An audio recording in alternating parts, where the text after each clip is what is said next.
মানুষের জীবনটা পৃথিবীর নানা জীবের ইতিহাসের নানা পরিচ্ছেদের উপসংহারে, এমন একটা কথা আছে। লোকালয়ে মানুষের মধ্যে আমরা নানা জীবজন্তুর প্রচ্ছন্ন পরিচয় পেয়ে থাকি, সে কথা জানা। বস্তুত আমরা বলি সেই পদার্থটাকেই মানুষ, যেটা আমাদের ভিতরকার সব জীবজন্তুকে মিলিয়ে এক করে নিয়েছে। আমাদের বাঘ গরুকে এক খোঁয়ারে দিয়েছে পুড়ে, অহিনকুলকে এক খাঁচায় ধরে রেখেছে। যেমন রাগিনী বলি তাকেই, যা আপনার ভিতরকার সমুদায় সা রে গা মা গুলোকে সঙ্গীত করে তোলে। তারপর থেকে তাদের আর গোলমাল করার সাধ্য থাকে না। কিন্তু সঙ্গীতের ভিতরে এক একটি সুর অন্য সকল সুরকে ছাড়িয়ে বিশেষ হয়ে ওঠে। কোনোটাতে মধ্যম, কোনোটাতে কোমল গান্ধার, কোনোটাতে পঞ্চম। নমস্কার, আমরা রবীন্দ্রনাথ ঠাকুরের ছোট গল্প বলাই থেকে পড়ছিলাম। আমার ভাইপো বলাই তার প্রকৃতিতে কেমন করে গাছপালার মূল সুরগুলোই হয়েছে প্রবল। ছেলেবেলা থেকেই চুপচাপ চেয়ে চেয়ে দেখাই তার অভ্যেস, নড়ে চড়ে বেড়ানো নয়। পূব দিকের আকাশে কালো মেঘ স্তরে স্তরে স্তম্ভিত হয়ে দাঁড়ায়। ওর সমস্ত মনটাতে ভিজে হাওয়া যেন শ্রাবণ অরণ্যের গন্ধ নিয়ে ঘনিয়ে ওঠে। ঝমঝম করে বৃষ্টি পড়ে, ওর সমস্ত গা যেন শুনতে পায় সেই বৃষ্টির শব্দ। ছাদের উপর বিকেলবেলাকার রোদ্দুর পড়ে আসে, গা খুলে বেড়ায়, সমস্ত আকাশ থেকে যেন কি একটা সংগ্রহ করে নেয়। মাঘের শেষে আমের বোল ধরে, তার একটা নিবিড় আনন্দ জেগে ওঠে ওর রক্তের মধ্যে, একটা কিসের অব্যক্ত স্মৃতিতে। ফাল্গুনে পুষ্পিত শালবনের মতোই ওর অন্তর প্রকৃতিটা চারদিকে বিস্তৃত হয়ে ওঠে, ভরে ওঠে, তাতে একটা ঘন রং লাগে। তখন ওর একলা বসে বসে আপন মনে কথা কইতে ইচ্ছে করে। যা কিছু গল্প শুনেছে সব নিয়ে জোড়া তারা দিয়ে। অতি পুরানো বটের কোটরে বাসা বেঁধে আছে যে একজোড়া অতি পুরানো পাখি, ব্যঙ্গমা ব্যঙ্গমী, তাদের গল্প। ওই ডাবা ডাবা চোখ মেলে সর্বদা তাকিয়ে থাকা ছেলেটা বেশি কথা কইতে পারে না, তাই ওকে মনে মনে অনেক বেশি ভাবতে হয়। ওকে একবার পাহাড়ে নিয়ে গিয়েছিলুম। আমাদের বাড়ির সামনে ঘন সবুজ ঘাস পাহাড়ের ঢাল বেয়ে নিচে পর্যন্ত নেমে গিয়েছে। সেইটে দেখে আর ওর মন ভারী খুশি হয়ে ওঠে। ঘাসের আস্তরণটা একটা স্থির পদার্থ তা ওর মনে হয় না। ওর বোধ হয় যেন ওই ঘাসের পুঞ্জ একটা গড়িয়ে চলা খেলা, কেবলই গড়াচ্ছে। প্রায়ই তারই সেই ঢালু বেয়ে ও নিজেও গড়াতো, সমস্ত দেহ দিয়ে ঘাস হয়ে উঠত। গড়াতে গড়াতে ঘাসের আগায় ওর ঘাড়ের কাছে সুরসুরি লাগতো, আর ও খিলখিল করে হেসে উঠত। রাত্রে বৃষ্টির পর প্রথম সকালে সামনের পাহাড়ের শিখর দিয়ে কাঁচা সোনা রঙের রোদ্দুর দেওদারু বনের উপর এসে পড়ে। ও কাউকে না বলে আস্তে আস্তে গিয়ে সেই দেওদারু বনের নিস্তব্ধ ছায়াতলে একলা অবাক হয়ে দাঁড়িয়ে থাকে। গা ছমছম করে। এইসব প্রকাণ্ড গাছের ভিতরকার মানুষকে ও যেন দেখতে পায়। তারা কথা কয় না, কিন্তু সমস্তই যেন জানে। তারা সব যেন অনেক কালের দাদামশায়, এক যে ছিল রাজাদের আমলের। ওর ভাবে ভোলা চোখটা কেবল যে উপরের দিকেই তা নয়। অনেক সময় দেখেছি ও আমাদের বাগানে বেড়াচ্ছে মাটির দিকে কি খুঁজে খুঁজে। নতুন অঙ্কুরগুলো তাদের কোঁকড়ানো মাথাটুকু নিয়ে আলোতে ফুটে উঠছে, এই দেখতে তার ঔৎসুক্যের সীমা নেই। প্রতিদিন ঝুঁকে পড়ে পড়ে তাদেরকে যেন জিজ্ঞাসা করে, তারপরে তারপরে তারপরে তারাও চির অসমাপ্ত গল্প, সদ্য গজিয়ে ওঠা কচি কচি পাতা। তাদের সঙ্গে ওর যে কি একটা বয়স্য ভাব, তাও কেমন করে প্রকাশ করবে। তারাও ওকে কি একটা প্রশ্ন জিজ্ঞাসা করবার জন্য আকুপাকু করে। হয়তো বলে, তোমার নাম কি? হয়তো বলে, তোমার মা কোথায় গেল? বলাই মনে উত্তর করে, আমার মা তো নেই। কেউ গাছের ফুল তোলে, এইটি ওর বড় বাজে। আর কারো কাছে ওর এই সংকোচের কোনো মানে নেই, এটাও সে বুঝেছে। এই জন্যে ব্যথাটা লুকোতে চেষ্টা করে। ওর বয়সের ছেলেগুলো গাছে ঢিল মেরে মেরে আমলকি পারে, ও কিছু বলতে পারে না, সেখান থেকে মুখ ফিরিয়ে চলে যায়। ওর সঙ্গীরা ওকে খেপাবার জন্যে বাগানের ভিতর দিয়ে চলতে চলতে ছড়ি দিয়ে দুপাশের গাছগুলোতে মারতে মারতে চলে। ফস করে বকুল গাছের একটা ডাল ভেঙে নেয়।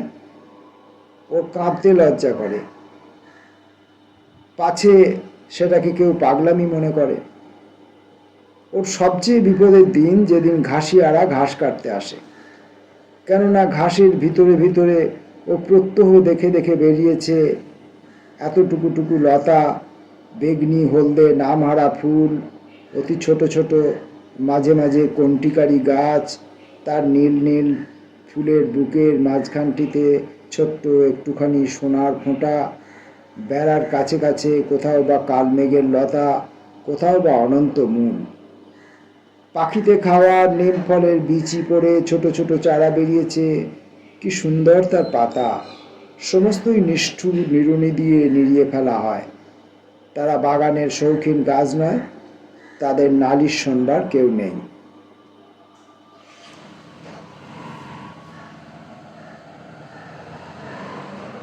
একদিন ওর কাকির কোলে এসে বসে, গলা জড়িয়ে বলে, ওই ঘাসিয়ারাকে বলো না আমার ওই গাছগুলোকে যেন না কাটে।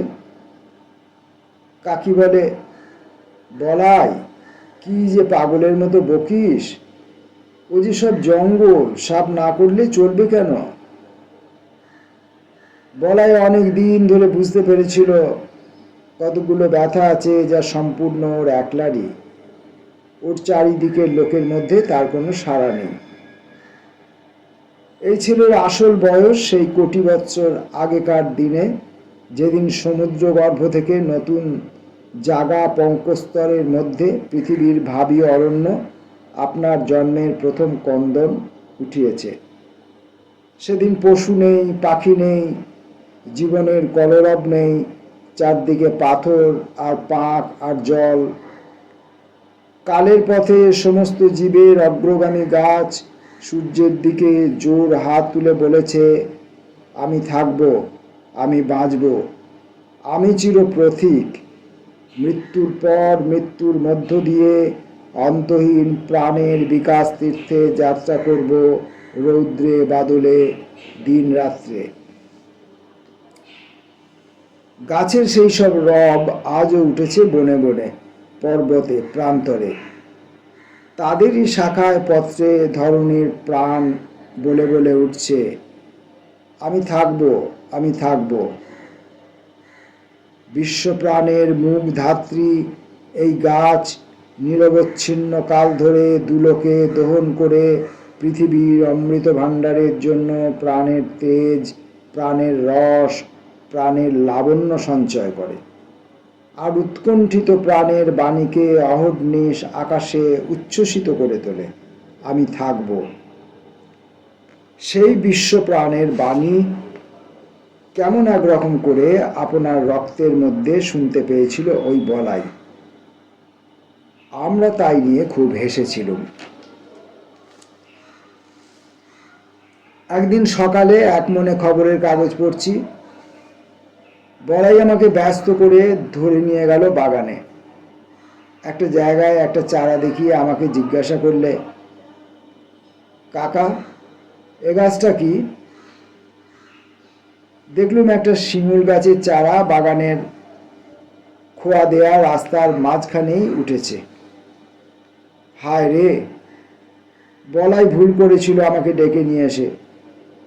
এতটুকু যখন এর অঙ্কুর বেরিয়েছিল, শিশুর প্রথম প্রলাপটুকুর মতো, তখনই এটা বলাইয়ের চোখে পড়েছে। তারপর থেকে বলাই প্রতিদিন নিজের হাতে একটু একটু জল দিয়েছে। সকালে বিকালে ক্রমাগত ব্যগ্র হয়ে দেখেছে কতটুকু বাড়ল। শিমুল গাছ বাড়েও দ্রুত, কিন্তু বলাইয়ের আগ্রহের সঙ্গে পাল্লা দিতে পারে না। যখন হাত ধুয়ে উঁচু হয়েছে, তখন ওর পত্র সমৃদ্ধি দেখে ভাবলে একটা আশ্চর্য গাছ। শিশুর প্রথম বুদ্ধির আভাস দেখবা মাত্র মা যেমন মনে করে আশ্চর্য শিশু, বলাই ভাবলে আমাকেও চমৎকৃত করে দেবে। আমি বললুম, মালিকে বলতে হবে এটা উপরে ফেলে দেবে। বলাই চমকে উঠলে, এ কি দারুণ কথা। বললে, না কাকা, তোমার দুটি পায়ে পড়ি, উপরে ফেলো না। আমি বললাম, কি যে বলিস তার ঠিক নেই।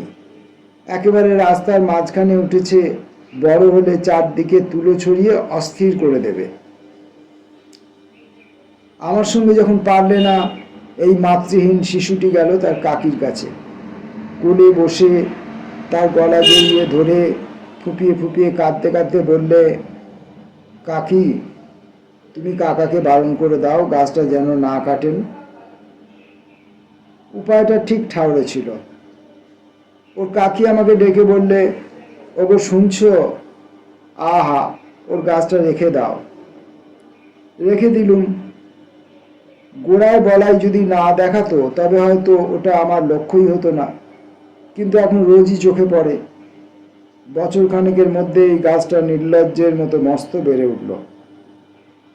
বলাইয়ের এমন হলো, এই গাছটার পরেই তার সবচেয়ে স্নেহ।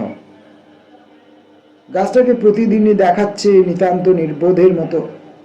একটা অজায়গায় এসে দাঁড়িয়েছে, কাউকে খাতির নেই, একেবারে খাড়া লম্বা হয়ে উঠছে। যে দেখে সেই ভাবে, এটা এখানে কি করতে? আরো দু চারবার এর মৃত্যুদণ্ডের প্রস্তাব করা গেল। বলাইকে লোভ দেখালাম, এর বদলে খুব ভালো কতগুলো গোলাপের চারা আনিয়ে দেব। বললেন, নিতান্তই শিমুল গাছই যদি তোমার পছন্দ, তবে আর একটা চারা আনিয়ে বেড়ার ধারে পুঁতে দেব, সুন্দর দেখতে হবে।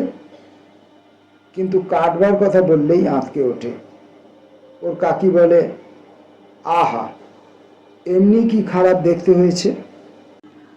আমার বৌদিদির মৃত্যু হয়েছে যখন এই ছেলেটি তার কোলে। বোধ করি সেই শোকে দাদার খেয়াল গেল। তিনি বিলেতে ইঞ্জিনিয়ারিং শিখতে গেলেন। ছেলেটি আমার নিঃসন্তান ঘরে কাকির কোলেই মানুষ। বছর 10 পরে দাদা ফিরে এসে বলাইকে বিলাতি কায়দায় শিক্ষা দেবেন বলে প্রথমে নিয়ে গেলেন সিমলে। তারপরে বিলেতে নিয়ে যাওয়ার কথা। কাঁদতে কাঁদতে কাকির কোল ছেড়ে বলাই চলে গেল। আমাদের ঘর হলো শূন্য। তারপরে 2 বছর যায়। ইতিমধ্যে বলাইয়ের কাকি গোপনে চোখের জল মোছেন, আর বলাইয়ের শূন্য শোবার ঘরে গিয়ে তার ছেঁড়া একপাটি জুতো, তার রাবারের ফাটা গোলা আর জানোয়ারের গল্পওয়ালা ছবির বই নাড়েন চাড়েন। এতদিনে এইসব চিহ্নকে ছাড়িয়ে গিয়ে বলাই অনেক বড় হয়ে উঠেছে, এই কথা বসে বসে চিন্তা করেন। কোনো এক সময় দেখলুম লক্ষ্মী ছাড়া শিমুল গাছটার বড় বার বেড়েছে, এত দূর অসঙ্গত হয়ে উঠেছে যে আর প্রশ্রয় দেয়া চলে না। এক সময় দিলুম তাকে কেটে। এমন সময় সিমলে থেকে তার বলাই তার কাকিকে এক চিঠি পাঠালে, কাকি, আমার সেই শিমুল গাছের একটা ফটোগ্রাফ পাঠিয়ে দাও। বিলেত যাওয়ার পূর্বে আর একবার আমাদের কাছে আসার কথা ছিল, সে আর হলো না। তাই বলাই তার বন্ধুর ছবি নিয়ে যেতে চাইলে। তার কাকি আমাকে ডেকে বললেন, ওগো শুনছো, একজন ফটোগ্রাফওয়ালা ডেকে আনো। জিজ্ঞাসা করলুম, কেন? বলাইয়ের কাঁচা হাতের লেখা চিঠি আমাকে দেখতে দিলেন। আমি বললাম, সে গাছ তো কাটা হয়ে গেছে। বলাইয়ের কাকি দুদিন অন্ন গ্রহণ করলেন না, আর অনেক দিন পর্যন্ত আমার সঙ্গে একটিও কথা কননি। বলাইয়ের বাবা ওকে তার কোল থেকে নিয়ে গেল, সে যেন ওর নাড়ি ছিঁড়ে। আর ওর কাকা তার বলাইয়ের ভালোবাসার গাছটিকে চিরকালের মতো সরিয়ে দিলে, তাতেও ওর যেন সমস্ত সংসারকে বাজল, তার বুকের মধ্যে ক্ষত করে দিল। ওই গাছ যে তার বলাইয়ের প্রতিরূপ, তারই প্রাণের দোসর। এই গল্পটি স্কুল পাঠ্যে আমাদের অনেকেরই পড়া ছিল। আজকে আমরা আরেকবার পড়লুম। গল্পটি রবীন্দ্রনাথ ঠাকুর লিখেছিলেন বাংলা 1335 সালের অগ্রহায়ণ মাসে। নমস্কার।